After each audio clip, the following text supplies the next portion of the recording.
देखिए, कांग्रेस को जब कोई विषय नहीं मिलते हैं तो अधूरी बातों को लेकर के आगे बढ़ते हैं और ये चीज़ें कोई आज की नहीं है। ये सन 2006 में भी जब कांग्रेस की सरकार थी तब भी यही नॉर्म्स तय किए गए थे। केवल उन नॉर्म्स में कुछ ढिलाई लोगों ने बरती, उसको दोबारा से सख्ती से लागू करने के लिए सुप्रीम कोर्ट ने जो कहा है, जो कमेटी ने कहा है, उसी को आगे बढ़ाएंगे।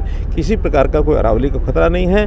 जो अरावली दिल्ली के आसपास है वहाँ सारे खनन प्रतिबंधित है, वहाँ किसी प्रकार का कोई नुकसान नहीं होता, पेड़ नहीं कटते हैं।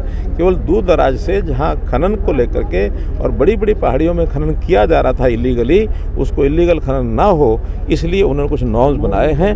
केवल कांग्रेस तो जब विषय नहीं होता उस प्रकार के विषयों को उघार करके बाहर निकलते हैं। कभी किसी एक विषय पर चढ़ते हैं, कभी दूसरे पर चढ़ते हैं और जब उसकी चर्चा कराई जाती है तो चर्चा में से भागते हैं। SIR की इन्होंने बात की, वोटों के रिवीजन की बात की, वो पार्लियामेंट में भाग गए। हरियाणा सरकार ने अब उसमें पेश किया अपना प्रस्ताव, उसमें से वो भाग गए। इसलिए जिस विषय पर उनके पास जवाब नहीं होता उसमें भाग जाते हैं, नए नए विषय खड़े करते हैं। जब उसको जवाब देने की बारी आती है उस समय सुनते नहीं, फिर भाग जाते हैं।